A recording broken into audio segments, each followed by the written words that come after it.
¿qué tal? Buenas noches. Bienvenidos a Pulso a la Opinión a través de A1 Televisión. Muchísimas gracias por estar allí, pendientes de nosotros, siguiendo este su programa Pulso a la Opinión.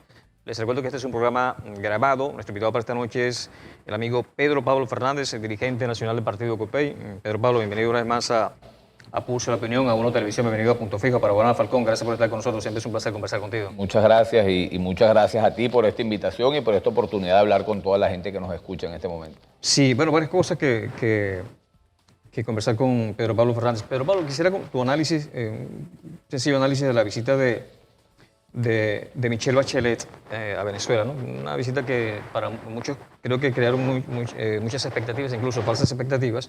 ¿Qué crees tú que va a resultar de esto? Porque a todas estas, en esto he escuchado al presidente Maduro y el discurso gubernamental dice, bueno, que en todo caso Bachelet vino atendiendo una invitación del gobierno, pero ella es la alta comisionada de los derechos humanos de las Naciones Unidas y el hecho de venir a Venezuela a evaluar cómo marchan los referentes a los derechos humanos, independientemente de que su evaluación sea o positiva o negativa, significa entonces que en materia de derechos humanos la cosa en Venezuela no es tan normal, ¿no? Entonces quisiera tu apreciación en relación a la visita de Bachelet, y repito, sobre todo porque muchos se crearon expectativas como que muy grandes, ¿no? con la visita de Bachelet a nuestro país. La visita de Bachelet yo la califico como muy positiva para los venezolanos, para todos, para los 30 millones de venezolanos que vivimos en esta tierra. Es la alta comisionada de la ONU. La primera cosa que yo quiero señalar, ¿por qué ella la nombran comisionada de la ONU? Esa señora fue presidenta 2 veces de Chile. De Chile, sí. Esa señora aborrece la dictadura, aborrece la violación de derechos humanos, porque la sufrió en carne propia. Así ella es. sufrió en la dictadura de Pinochet, que es la dictadura más cruel que ha habido en América Latina. Bueno, sufrió tortura, sufrió cárcel ella misma en carne propia. Ella fue presidenta de Chile y en sus 2 gobiernos, bueno, no hubo un solo preso político, no hubo una sola denuncia de derechos humanos, hubo un respeto irrestricto a la libertad de expresión, a los medios de comunicación críticos frente al gobierno.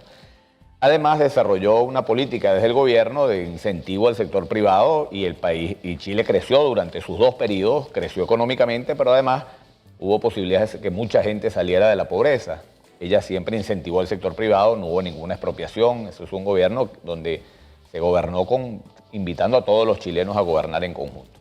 ¿Por qué la señora Bachelet es hoy alta comisionada de derechos humanos de la ONU? Porque la comunidad internacional la reconoce a ella como una defensora de los derechos humanos. Ella milita en un partido que se llama socialista y entonces genera en algunos sectores de la oposición, sobre todo en los sectores más extremistas, una repulsión por su militancia en un partido socialista, pero ese socialismo no tiene nada que ver con esto. Por la aplicación del llamado socialismo aquí en Venezuela. Sí, ¿no? claro, no tiene nada que ver una cosa con la otra. Ella fue presidenta 2 veces y el ejercicio de la presidencia lo hizo con un respeto absoluto al Estado de Derecho. Dicho esto, la señora viene para acá porque el gobierno la invita, si no, no puede venir. El gobierno nunca había querido invitarla, el gobierno no había querido dejar que viniera una comisión de derechos humanos de la ONU a Venezuela porque a los gobiernos eso siempre les incomoda, más a donde hay problemas serios de violación de derechos humanos y de ausencia de Estado de Derecho. Pero el gobierno tuvo que ceder y tuvo que ceder porque se siente bajo presión. Y la señora vino, no solamente vino, sino que además dejó una oficina. Eso es positivo para Venezuela. Si la señora viene a Venezuela, como él da la expectativa de algunos, y lo que hace es venir a mentarle la madre a Maduro o asume la posición de Almagro, de arremeter contra el gobierno la despide y se nos acabó la señora Bachelet. Y al país no le interesa que la señora Bachelet se vaya, sino que se quede. La señora Bachelet dijo, y me gustaría citar algunas cosas que dijo, una declaración espectacular. Dijo lo siguiente: me iré de Caracas esta noche, pero se quedará una presencia de mi oficina en el país por primera vez. ¿Qué significa que se quede una oficina de ella en el país? Se quedan unos expertos en materia de derechos humanos, que no les importa Diosdado Cabello, ni Nicolás Maduro, ni Enrique Capriles, ni Pedro Pablo Fernández, ni Juan Guaidó. Lo único que hacen esos señores es velar por los derechos humanos de los países donde trabajan, y son expertos en esa materia. Que haya unos expertos de derechos humanos de la ONU. Pero ¿de qué manera? Ellos pudieran denunciar o constituir lo que ellos recojan como material para la alta comisionada, pero ¿de qué manera pueden violar ellos con los derechos humanos de los venezolanos? Claro, ellos no van a impedir una violación de derechos humanos. Ellos no nos van a resolver ningún problema. Lo importante de su presencia es que tenemos a la ONU, a la Organización de Naciones Unidas, a la comunidad internacional, con unos expertos aquí en Venezuela velando, viendo qué es lo que pasa y testimoniando. Es decir, ya no es Julio Borges o Pedro Pablo Fernández o Juan Guaidó denunciando la violación de derechos humanos en la comunidad internacional. Es la palabra de la oposición contra el gobierno. No, son expertos en derechos humanos diciéndole al mundo lo que está pasando. Okay. eso de por sí es positivo. ¿Que los señores nos van a resolver todos los problemas? No. Generar esas expectativas, bueno, es de un liderazgo político irresponsable. Esos señores no nos van a resolver los problemas, pero tenemos aquí unos expertos en derechos humanos, oye, haciendo estas cosas. Dice la señora, previo a mi visita solicitamos al gobierno varios compromisos y hemos podido alcanzar varios acuerdos. Además de la ya citada presencia de los oficiales de derechos humanos, tenemos el compromiso expreso del gobierno para llevar a cabo una evaluación de la Comisión Nacional para la Prevención de la Tortura y para determinar los principales obstáculos en el acceso a la justicia en el país. Esos señores van a venir acá y van a ver que hay unos jóvenes que están presos y que ni siquiera les dan audiencia, que no les llevan adelante el juicio, que están presos sin juicio, violándose el Estado de Derecho. Es importantísimo que esa gente esté aquí. Si la señora Bachelet viene con una posición de radicalismo opositor, la señora Bachelet se va y se van los comisionados y se acabó. Y nos quedamos aquí sin la posibilidad de evidenciar ante el mundo las cosas que están pasando. Dice la señora, esto es increíble. Fue profundamente doloroso escuchar el anhelo de las víctimas y sus familiares por obtener justicia ante las graves violaciones de derechos humanos. Esa oposición radical que le está cayendo a palos, extremista, que le está cayendo a palos a Bachelet, no contribuye en nada. Y nosotros tenemos que celebrar la presencia de ella y colaborar para que la presencia de ella sea lo más... Una señora dice, doloroso escuchar el anhelo de los familiares por... La señora habló con los familiares y pudo evidenciar esto. Dice ella, conocí víctimas de abusos y violaciones de derechos humanos. Escuché el testimonio de un hombre que me explicó cómo su hermano fue torturado, humillado y asesinado por oficiales encapuchados de la FAES, que allanaron su casa, así como de muchas otras familias destrozadas porque sus seres queridos tuvieron el mismo destino. Un padre me mostró orgulloso el trofeo y las medallas de su hijo. Había ganado jugando baloncesto antes de ser asesinado mientras participaba en una protesta en el 2017. No te leo más, pero el informe de la Bachelet está cargado de un montón de cosas importantísimas. Que la alta comisionada de Derechos Humanos de la ONU venga y ponga eso de manifiesto y pueda conversar con las víctimas de los derechos humanos y pueda conversar con los familiares de los muchachos que están presos hoy, que no se les sigue juicio y que no se les respeta su Estado de Derecho. La oposición completa tiene que celebrarlo y nosotros tenemos que promover que eso siga y que ella siga aquí. Esa posición extremista del todo nada, de yo te tengo que aplastar y yo te tengo que destruir, lleva al país a un estado... Pero los derechos humanos no solamente se circunscriben a, ejemplo, a cuestiones estrictamente, meramente políticas, presos políticos. Buenísimo. ¿No? Te pongo el caso, aquí en Paraguaná nos violan un derecho fundamental como el derecho al agua. Aquí nos mantienen hasta 3 meses y más de 3 meses sin agua. Eso es un derecho humano que nos está violando el gobierno. El derecho a la electricidad, el derecho a la telefonía, a la internet, el derecho al transporte público, el derecho a la alimentación. El venezolano está muy alimentado hoy, el derecho a la medicina, el derecho a la atención médica. Son derechos humanos que se nos están violando y que pasan por debajo de la mesa ante el discurso político de solamente referirse en todo caso repito, al hecho meramente político, a los presos políticos. Que aunque el gobierno niega que hay presos políticos en Venezuela hay presos políticos, eso es indiscutible. Lo que tú estás diciendo es importantísimo. Para mí lo más importante que hizo Bachelet aquí, aparte de eso que me parece fundamental, es haberse ocupado de esos temas también. Hay que leer el informe de la Bachelet, aquí te leo un pedacito nada más porque es largo lo que habla sobre todos esos temas. La situación sanitaria sigue siendo extremadamente crítica. Dice, los trabajadores de la salud me han descrito cómo equipamientos médicos, cómo las máquinas de rayos X escasean o no están en funcionamiento. Y las personas que viven con enfermedades crónicas me han alertado sobre la falta de medicamentos esenciales para su supervivencia. La señora habló de todo. Es decir, el trabajo que hizo Bachelet es para que la aplaudamos todos de pie y le demos las gracias por lo que está haciendo en Venezuela. Yo vengo recorriendo el estado, ahora que tú estás mencionando esto, yo entré por Tucacas, estuve en Mirimiri, estuve en el municipio Acosta, estuve en Urumaco, estuve en la Vela de Coro, estuve en la Sierra, en los 5 municipios de la Sierra. Conversamos con la gente, lo que cuenta la gente. Después de que uno termina de escucharlos a todos, no hay manera de que uno contenga las lágrimas de lo que está pasando. Así es. Una tragedia lo que está pasando en Falcón. Lo que vivimos los venezolanos. Pero Pablo, mencionabas que has recorrido gran parte de los municipios de Falcón, casi todos los municipios de Falcón. Y oye, qué bueno sería que esta comisión este equipo de la alta comisionada de Derechos Humanos de las Naciones Unidas recorriera el país, ¿no? Y palpara así en carne propia lo que vivimos los venezolanos. Sí, es así. Yo estuve, como te estaba comentando antes de que fuéramos al corte, la realidad que estoy viendo yo en Falcón es espantosa. Yo estuve en una reunión hemos estado recorriendo todos los municipios, porque la intención es recorrer los 25 municipios.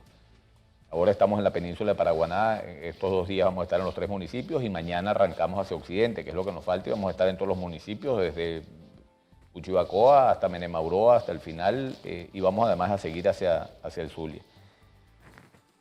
La reunión en Mirimire, que pongo un solo ejemplo, un señor diciendo: he tenido que cambiar unos ovejos por una mula para que mis hijos vayan a la escuela, porque mis hijos estudian a 7 kilómetros del colegio y no hay transporte público, no hay forma de que se transporten sino en mula. Unos niños yendo en mula, que además el señor terminaba diciendo: el problema no es la mula, hay un palo de agua y están mis hijos montados en una mula yendo al colegio. Esa es la realidad que se está viviendo en el país. Falta de comida, niños con problemas de desnutrición. Este estado recorrérselo en carro es difícil, porque en cada poblado hay una tranca porque no hay agua, no hay agua nunca, no es que viene y se va el agua, no hay luz nunca, no hay gas. No hay gas, así es. No hay comida, es decir, la situación que se está viendo en Falcón es desesperada. Yo estoy viniendo a la península de Paraguaná desde hace muchísimos años, y uno venía a la península y uno sentía un crecimiento, el país entraba en crisis y la península seguía marchando hacia adelante. Incluso hace como 14 o 15 años, una organización, no sé si una ONG, declaró que Punto Fijo, esta ciudad, era la tercera ciudad con mejor calidad de vida de Venezuela. No, es que era impresionante. Bueno, eso era aquí hace 15 años, ¿cómo está ahorita? Esto parece un lugar de posguerra. Y aquí hay de todo, además, para que vuelva a ser un emporio de desarrollo que le dé oportunidades a la gente. Es decir, la zona libre que se estableció aquí, bajo el mandato de José Curiel, por cierto, durante ese periodo, uno veía aquí se abrían posadas, se abrían hoteles, se abrían sitios de comida. Todos los días abría un espacio porque venía toda la gente de Venezuela a comprar aquí, un país que estaba desarrollándose, donde había empleo, donde había producción y la gente tenía recursos para venir a comprar. Un sitio que además donde se producían un montón de cosas que se exportaban a las islas del Caribe. Tú vas a la Sierra de Falcón, la producción de caña en la sierra, que es una tierra fértil con muchísima agua para producir toda la caña que para exportar. Además, bueno, hoy no se está produciendo absolutamente nada. Y bueno, ni hablar de la refinería de Paraguaná, el complejo refinerífero más grande del mundo ahorita, bueno. ¿Qué fue el más grande del mundo? Ya no reducido a la nada en este momento. El potencial turístico que tiene, es decir, Paraguaná tendría que estar generando riqueza, empleo, bienestar. La gente en Paraguaná tendría que tener dinero suficiente para comprar la comida y vivir una vida feliz. Pero todo el estado Falcón, el estado Falcón es un estado, por donde uno lo vea, las aguas de Falcón son las aguas mejores para la producción de camarones. Venezuela tendría que tener paquetes que dijeran camarón venezolano de Falcón en todo el mundo. Nosotros tendríamos que ser una potencia productora de camarones en Falcón. Y todo ese potencial está desperdiciado, y la razón principal de nuestra visita por el país, que estamos recorriendo los 335 municipios de Venezuela, estamos yendo a todas las comunidades, es un esfuerzo que estamos haciendo desde el IFD, que es un centro de políticas públicas, donde nosotros estudiamos los problemas de Venezuela, reunimos economistas, reunimos expertos petroleros, reunimos gente de distintas áreas para pensar el país, para pensar en soluciones para Venezuela. Y nosotros estamos convencidos que la Venezuela chavismo va a ser una Venezuela donde va a haber una explosión de crecimiento. ¿Qué queremos nosotros? Promover desde ya que elaboremos un plan de desarrollo de abajo hacia arriba. ¿Qué quiere decir un plan de desarrollo de abajo hacia arriba? Ir a cada municipio, que es lo que estamos haciendo, hablar con los productores, con los pequeños, con los medianos, con los grandes, y ver las potencialidades, que nos cuenten ellos mismos cuáles son las trabas que tienen, cuáles son los problemas que tienen para producir en este momento, y qué tendría que hacer un gobierno para estimular la producción, para volver a generar empleo y bienestar para las poblaciones. Y a partir de la experiencia de conversar con esa gente, estamos encontrando cosas interesantísimas para desarrollar, repito, un plan de desarrollo que nos permita que una vez que salgamos de este gobierno pueda haber en Venezuela una explosión de crecimiento. Independientemente de cuál sea el gobierno, o sea, apartado que sea chavista, independientemente del gobierno que sea de la oposición, ¿ustedes estarían dispuestos a presentar ese diagnóstico o plan? Porque el Frente Amplio de Venezuela Libre está también trabajando en un llamado Plan País. Sí, y de igual forma están consultando a los especialistas, en fin, con el Plan País es una experiencia que es muy interesante también. ¿Tú la aplaudes? Claro. Pero ustedes no son parte del Frente Amplio de Venezuela Libre. Yo no me segmento en parcelas pequeñas. Al final somos todos partes de una fuerza democrática. Pero Copay no es parte del Frente Amplio de Venezuela Libre. No somos parte, creo que además el Frente Amplio se está medio desarticulando, y nosotros somos partidarios de que nos articulemos todos. Nosotros estamos haciendo este esfuerzo. Desde el Frente Amplio se ha hecho un esfuerzo con el Plan País, pero hay muchas instituciones que han venido aportando. ¿Que tú aplaudes ese Plan País? Lo aplaudo, completo. todo el esfuerzo que se haga por pensar en Venezuela, por pensar en soluciones para el país, desde donde venga, yo lo aplaudo. Las universidades han hecho un aporte, la Universidad Católica ha trabajado muchísimo el tema de la pobreza, por ejemplo. ¿De qué se trata? De articular todos esos esfuerzos para construir un programa en el que los 30 millones de venezolanos podamos empujar la carreta hacia adelante. Porque de eso es lo que se trata. Al final todos queremos un país donde haya riqueza, donde haya desarrollo, donde se aproveche el potencial, donde haya comida, donde haya producción, donde haya oportunidades, donde haya empleo, donde haya ingresos para las familias. Todos esos esfuerzos que se van haciendo ayudan en esta dirección. ¿Cuál es el aporte que nosotros queremos hacer adicional a los esfuerzos que está haciendo todo el mundo? Este esfuerzo que estamos haciendo de ir a las comunidades, de conversar con la gente y de construir desde abajo una propuesta de desarrollo, porque nos parece fundamental. Es decir, tú puedes tener un plan macroeconómico hecho desde las universidades, con expertos en Harvard y con expertos en la Universidad Católica, que son muy importantes, un plan de estabilización económica. Pero mientras tú no conozcas la realidad abajo y entiendas bien qué es lo que pasa ahí, por qué razón dejaron de producir caña de azúcar y qué tendría que pasar para que volvieran a producir caña de azúcar en el municipio Unión y en el municipio Petí y en Churuguara, y qué cosas tendrían que pasar en la costa falconiana para que pueda desarrollarse el turismo. Hablando con la gente que trabaja en el área, tú te llenas mucho más de información muy útil para construir entonces una propuesta de desarrollo que tome en cuenta la realidad de cada zona, que no se conoce en Caracas, que para conocerla hay que ir al lugar y hablar con la gente, con los productores. Y ese es el esfuerzo que nosotros queremos hacer y es un aporte que nosotros pensamos que es fundamental para elaborar un plan de desarrollo que ayude a la gente a superar la pobreza. Sí, pero hay otra cosa, Pedro Pablo. Muchas empresas que fueron expropiadas por el gobierno nacional y que hoy no producen absolutamente nada, y miles de industrias incluso que cerraron sus puertas en Venezuela, bajaron su Santa María, pero imagino que gran parte de esa capacidad instalada está allí. También en una Venezuela post-chavista, post-madurista, habría que tratar de que eso, lo que fueron propietarios de esas industrias que hoy están abandonadas en Venezuela y esa capacidad instalada está allí, regresaran al país. Que esas, sobre todo fincas y otras empresas que fueron expropiadas, sean devueltas a sus dueños para que las pongan a producir. Sí. Me imagino que esa capacidad instalada está allí. Claro, y hay que hacerlo. Hay una capacidad que se pierde y que Sí, va a por costar supuesto. recuperar. Claro. Por ejemplo, nosotros en Sidor, el país producía 4,5 millones de acero anual, y es una cantidad inmensa. Éramos un país productor de acero que exportaba y que recibía divisas. Bueno, para poner a producir Sidor hoy, que no está produciendo nada, necesitas recomponer tu capacidad de generación de energía eléctrica, porque para producir hierro tú lo que necesitas fundamentalmente es energía. Y hoy la capacidad energética está mermada. Bueno, tú hoy privatizas Sidor, tú le entregas a las manos privadas a Sidor para que vuelvan a producir 4,5 millones, en este momento no tienen la capacidad porque no hay energía eléctrica. Esto lo digo porque la recuperación del país va a tomar tiempo, va a costar. Y por eso es que para nosotros es muy importante prepararnos para eso. Sí, es importante, la alianza internacional. Tú eres partidario, de que sigamos siendo socios importantes como lo fuimos en un pasado de Estados Unidos, pero a su vez de China, de Rusia, India, en fin. Completamente, y te explico además una cosa, que aprovecho esta pregunta que es interesantísima que me estás haciendo. Que nosotros hayamos buscado a China como mercado importante para nuestro petróleo es un acierto completo. Ah, sí, totalmente de acuerdo. Por una razón, y era lo que teníamos que hacer. Lo que pasa es que tenemos que hacerlo bien, no lo tenemos que hacer como se ha hecho aquí, que todo se hace mal. Pero Estados Unidos es un país que cada vez se autoabastece más de petróleo, con el desarrollo del petróleo a partir de las lutitas, de la piedra, de la roca. Sí. Estados Unidos está produciendo más petróleo del que consume. Estados Unidos en este momento está produciendo más petróleo del que consume él. Estados Unidos era nuestro principal comprador de petróleo. Así es. ¿Cuáles son las economías que están creciendo, que están demandando cada vez más petróleo? China y la India. Así es. Y nosotros teníamos como objetivo estratégico que acercarnos a China y a la India para que nuestro petróleo nosotros pudiéramos ponerlo en esos mercados que cada vez están demandando más petróleo. Ahora, la política nuestra tiene que ser de apertura al mundo. Si nosotros tenemos que buscar socios comerciales, socios que nos ayuden a crecer. Así es. No por razones ideológicas. No es que yo me alío con un país y me peleo por el otro. No, nosotros tenemos que mantener amistad con todos. Con Estados Unidos, que es el principal país con el que comerciamos, a pesar de que ya no nos están comprando petróleo.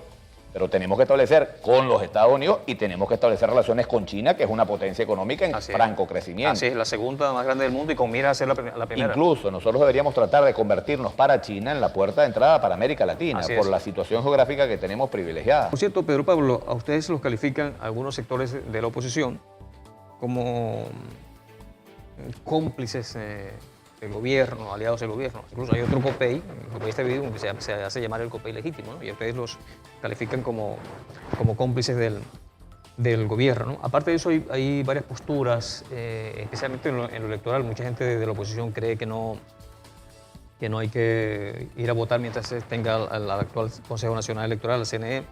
Hay otras posturas por ahí, alguna gente, sobre todo gente de izquierda, que ya está bien, ¿no? Pero me parece una postura un tanto ingenua que quiere un referéndum consultivo, ¿no? Con el cual se le pregunta a la gente si quieren que este gobierno siga o se vaya. O sea, me parece ingenuo porque no creo que el gobierno o el Estado lo vaya a permitir, o sea, que sobre todo que tenga un carácter vinculante, ¿no? Y hay otras posturas radicales, incluso gente que considera que Estados Unidos o la fuerza o ejércitos internacionales debieran invadir a Venezuela para salir del gobierno, en fin. Pero la postura, la defensa de ustedes, especialmente el caso de Pedro Pablo Fernández, del voto electoralmente, ha sido, si se quiere, se ha acentuado, ¿no? en el caso de ustedes. ¿Tú mantienes esa postura? La primera cosa que te tengo que decir es que en la oposición esas descalificaciones de unos a otros yo las rechazo profundamente, porque cada quien tiene su posición, pero esas acusaciones recíprocas, aquí a todo el mundo lo han acusado de hacer el juego del gobierno. A Capriles, en el 2013, a pesar de la lucha que él ha librado con toda su fuerza contra este gobierno, lo han acusado de eso. Leopoldo López, cuando lo liberaron, que hubo algunas conversaciones de Zapatero en su casa, cuando tenía casa por casa, también lo acusaron. A todos los dirigentes de la MUD, a Julio Borges. Es decir, es que el sector más extremo de la oposición acusa a todo el mundo de chavista. Esos sectores extremistas que acusan a chavistas, a todo el resto de la oposición, que acusan a la Bachelet y que no quieren que Bachelet esté aquí, y que además apuestan por una salida de una intervención militar, tienen sus motivos para hacerlo. Yo no los critico personalmente, no estoy de acuerdo con nada de lo que plantean, pero yo no tengo por qué descalificarlos, como hacen ellos con el resto de la oposición, que creo que es muy negativo. Nosotros sostenemos que la salida de este gobierno es por la vía electoral, y por una razón elemental. ¿Cómo salimos del gobierno? ¿Con tanques o con votos? De este y de cualquier gobierno, ¿no? Claro, no tenemos tanques, tenemos votos, y tenemos muchos votos. No apelar a la salida electoral es una tontería. Cuando buscamos la salida por la fuerza, mandamos unos muchachos a pelear con la Guardia Nacional. ¿Por qué vamos a mandar una masa de gente gigantesca a pelear con la Guardia Nacional, donde hay muertos y hay cosas terribles, en lugar de agarrar la masa completa de la gente y mandarla para los centros de votación, donde no nos matan a nadie y ganamos como ganamos en el 2015? Pero no confían en el CNE. Yo quiero traer aquí a colación lo que es la historia electoral de Venezuela desde el referendo del 2004 en adelante. Y lo voy a hacer de la forma más rápida posible. El gobierno en el referendo revocatorio del 2004 sacó 5.800.000 votos. Después en la elección de gobernadores cayó su votación, pero volvió a levantarse en la elección Chávez, Manuel Rosales. Cayó otra vez en la elección de referéndum constitucional, después en la elección municipal, la Asamblea Nacional, y después volvió a subir en la elección Chávez-Capriles. Se mantuvo alta, murió Chávez, la elección Maduro-Capriles. Y después vino la elección municipal, elección de Asamblea Nacional del 2015 que ganamos, elección municipal y elección de alcaldes y elección presidencial. Fíjense cómo se comporta el electorado chavista. Cuando Chávez era candidato, el chavismo votaba. Cuando Chávez no era candidato, el chavismo no votaba. Esto es el referéndum, esto es Manuel Rosales y esto es Enrique Capriles contra Chávez. La elección Maduro-Capriles se mantuvo alta porque el candidato, tú te acuerdas que fue el difunto, y el candidato no era Maduro, sino el candidato era Chávez. Sí. ¿Cómo se comporta la oposición? Y en ese caso, en esa elección, cuando ganó Maduro la primera vez, la tarjeta de la MUT le ganó a la tarjeta del PSV. Es así. Maduro ganó con los votos del resto del gran pueblo patriótico. Eso es correcto. ¿Cómo se comporta la oposición? La oposición al referéndum revocatorio sacó poco menos de 4 millones. Aquí, ¿qué dijo la oposición? Las máquinas de Smartmatic cuentan los votos al revés. Eso fue en agosto del 2014. ¿Se acuerdan, no? Sí, sí. Entre Ramos dijo, las máquinas de Smartmatic cuentan el voto al revés, nos ganaron con un fraude. En diciembre de ese mismo año había elección de gobernadores y Acción Democrática postuló candidato en los 24 estados. No solamente Acción Democrática, todos los partidos. Y seguimos participando en elecciones, en todas se cuentan los votos con las mismas máquinas.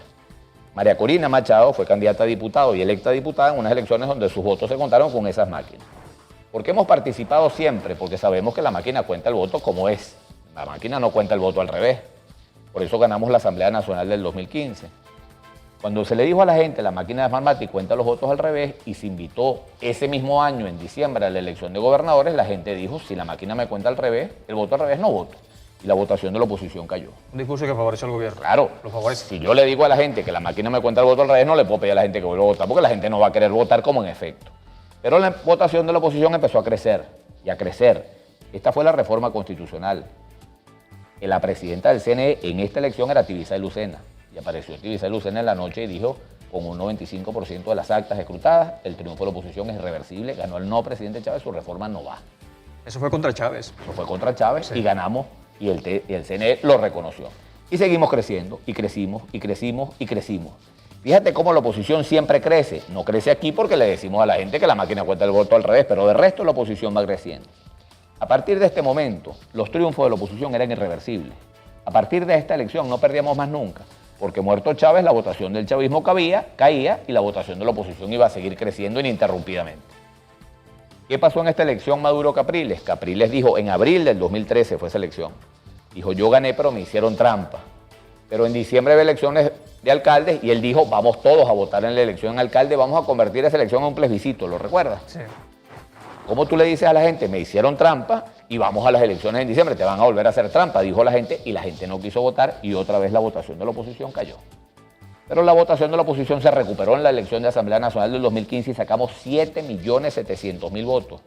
Una votación espectacular.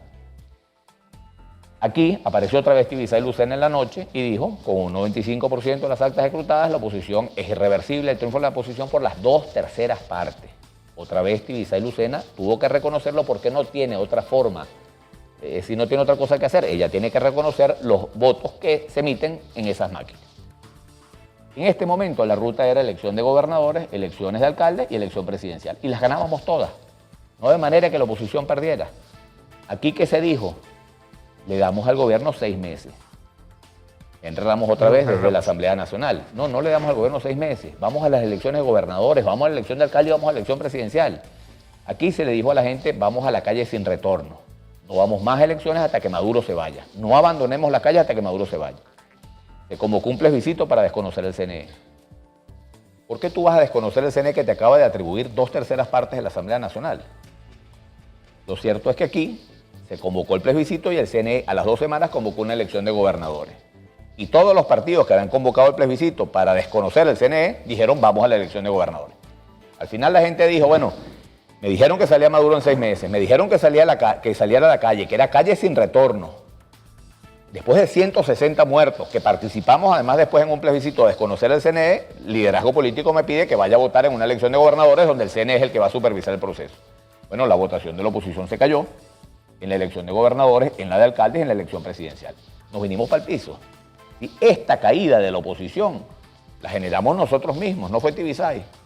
La historia electoral tenía que haber sido esta, teníamos que haber ganado la elección municipal, la elección de Asamblea Nacional que ganamos y todas las elecciones de ahí en adelante y teníamos que haber ganado la elección presidencial.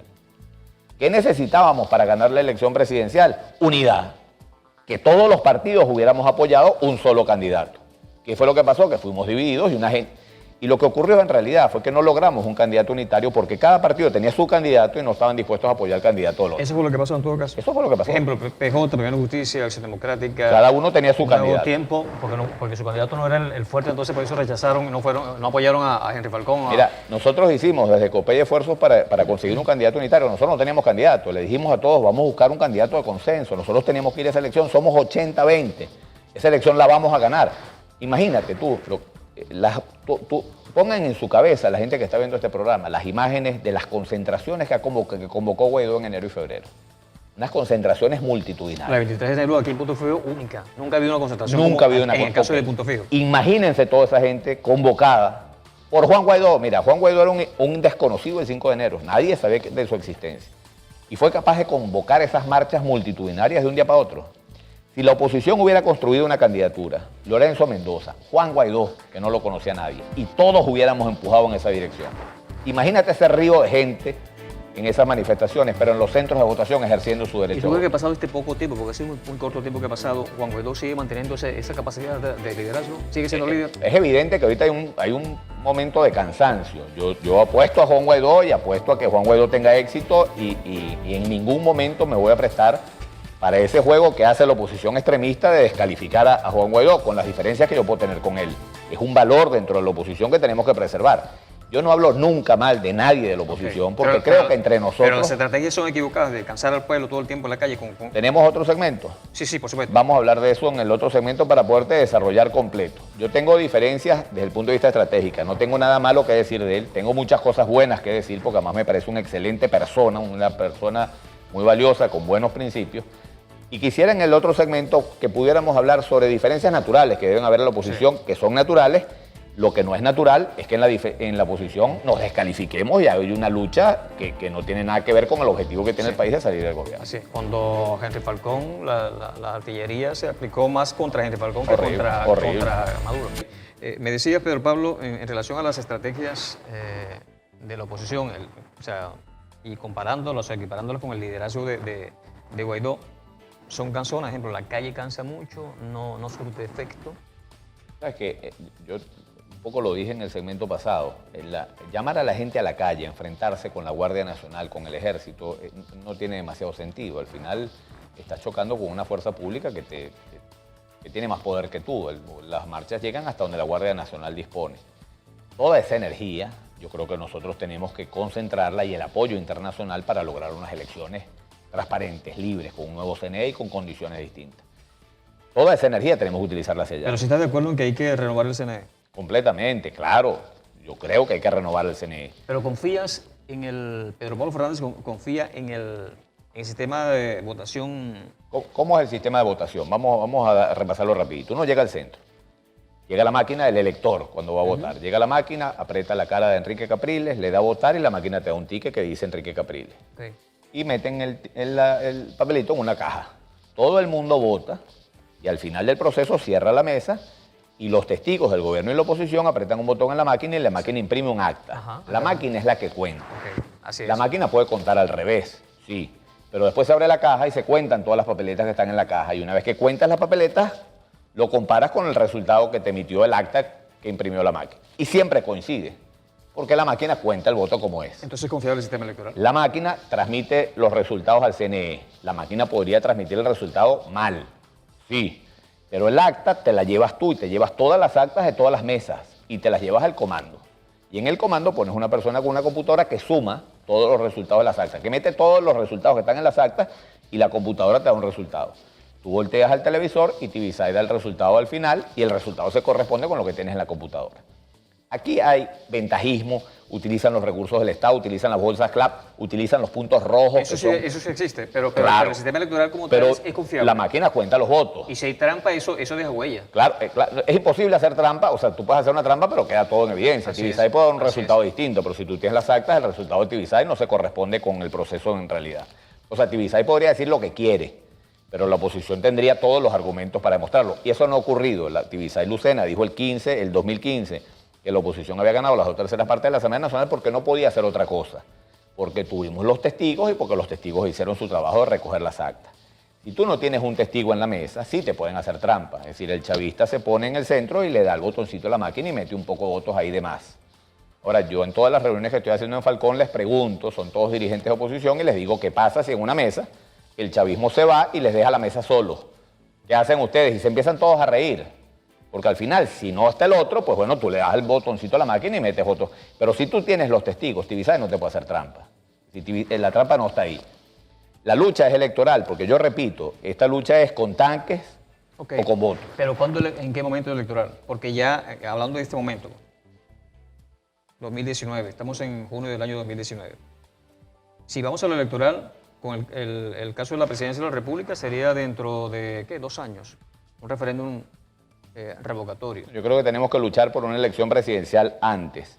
Creo que hay las condiciones para hacerlo. Pero ¿de qué manera se puede dar? O Te sea, vuelvo- aunque yo me pongo a veces, si tú te pones a ver Telesur transmite a veces que en algunos países están pidiéndole la renuncia al presidente de la República, pero aquí eso es pecado para el gobierno, es pecado. ¿Por qué entonces el pueblo venezolano no pide enérgicamente la renuncia del presidente de la República sin miedo? Porque a veces la oposición aquí como que le tiemblan las canillas, le tiemblan las piernas.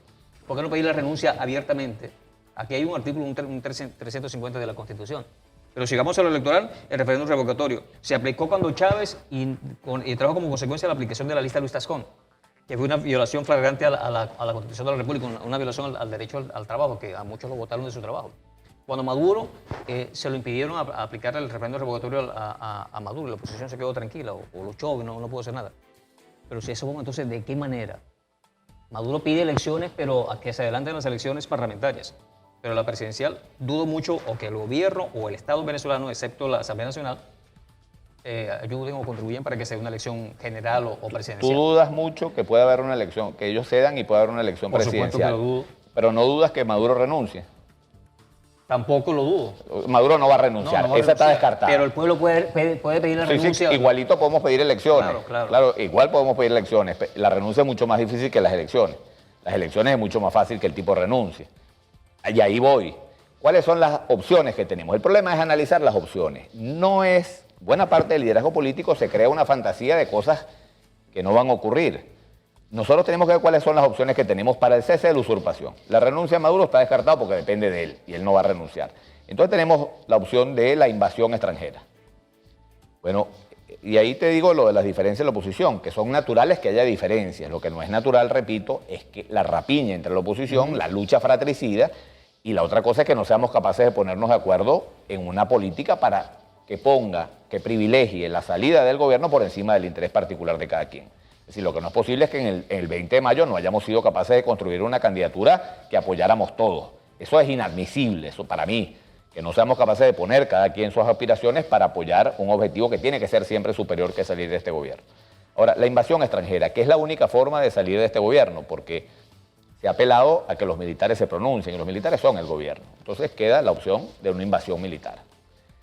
Hay un obispo del Medio Oriente que en estos días lo entrevistaban y decía que estos movimientos terroristas terribles que hay en el Medio Oriente, que van armados con tanques, con metralletas, con granadas, de pueblo en pueblo, llegan a un pueblo, toman el pueblo por la fuerza y después van identificando en todas las casas donde hay cristianos y los asesinan a todos, ancianos, a niños, a bebés, a mujeres, los matan a todos. Este obispo decía que esos movimientos habían surgido a partir de la guerra de Irak, que eran hijos de la guerra de Irak. ¿Por qué él decía eso? Él decía antes esos movimientos no existían. Esos movimientos surgieron porque una vez que Estados Unidos bombardeó Bagdad y todas las ciudades de Irak, ahí muere gente inocente. Es decir, la bomba que manda un avión de Estados Unidos no le cae en la cabeza a Diosdado y mata a Diosdado nada más. Al final muere un montón de gente inocente. Una de esas bombas cayó en un preescolar y mató a unos niños. Bueno, todas esas víctimas inocentes terminaron generando un odio en la población. Todos los que sufrieron muertes de familiares terminaron generando un odio que es lo que produjo al final estos movimientos espantosos que hay en el Medio Oriente. La violencia trae eso, la violencia trae más violencia, y la violencia es una cosa que va generando odios, rabias, resentimientos, deseos de venganza, y es una bola de nieve que va creciendo. Nosotros no podemos apostar a eso, yo no puedo apostar a eso. Yo soy social cristiano, yo tengo que buscar el encuentro entre los seres humanos y no la división. Pero entonces, ¿qué debiera entonces pedirle al pueblo venezolano?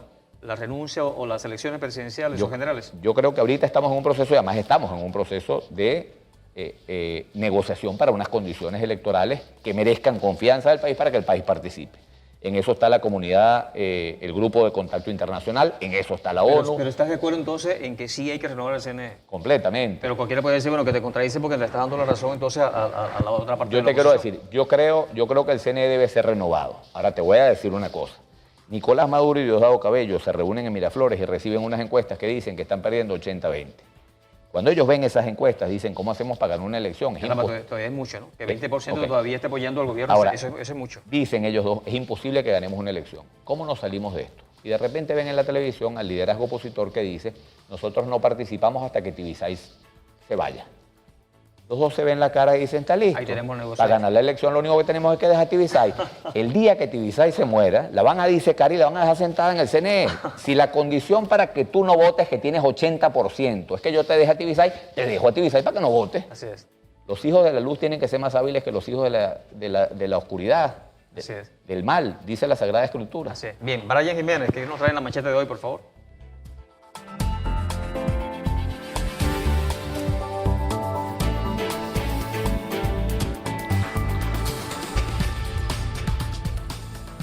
Allí la tenemos, caramba. Dice, el fracaso es la gran oportunidad para empezar otra vez con más inteligencia. Esto lo dijo nada más y nada menos que un triunfador, ¿no? Henry Ford. Bien. Pedro Pablo Fernández. ¿Con qué quiere cerrar el pulso de opinión de esta noche? Mira, yo tengo mucho optimismo, mucha fe en que Venezuela va a salir adelante. Dios nos ha puesto a cargar una cruz muy pesada, pero la cruz los cristianos la cargamos no con lamentaciones, sino con alegría, porque la cruz es redención. Nosotros vamos a salir adelante, no podemos perder la fe. Creo que el país va a encaminarse a un proceso de presión con apoyo de la comunidad internacional para una salida electoral, y nosotros vamos a ver un país reconciliarse con un nuevo gobierno y con una estrategia de desarrollo que lleve a que todas las familias superen la tragedia que están viviendo. Mi palabra de aliento a todos esos venezolanos que en Falcón y el resto de Venezuela están sufriendo unas penurias enormes, producto de un gobierno que ha acabado con el país. Este país va a salir adelante porque tiene todo para triunfar, no perdamos la fe, no perdamos la alegría de vivir y no perdamos nunca confianza en que Dios nos va a acompañar en este ¿Aspira a ser camino. candidato presidencial Pedro Pablo Fernández? Yo aspiro que salgamos de este gobierno lo más pronto posible y que Venezuela despierte. Después aspiro a colaborar en eso y Eduardo poder Fernández, participar en eso. tu papá Eduardo Fernández, aspira a ser candidato a la presidencia de la República. Lo ha descartado en todos los términos posibles él. Ya dice que él más bien está promoviendo nuevas generaciones. Ok. en todas partes. Bien, gracias a Pedro Pablo Fernández. Gracias a ti. Un placer conversar contigo, dirigente nacional del Partido Copey. A ustedes muchísimas gracias por la atención dispensada. La invitación es para la próxima oportunidad. Entre tanto, tengan buenas noches, un abrazo y Dios les bendiga.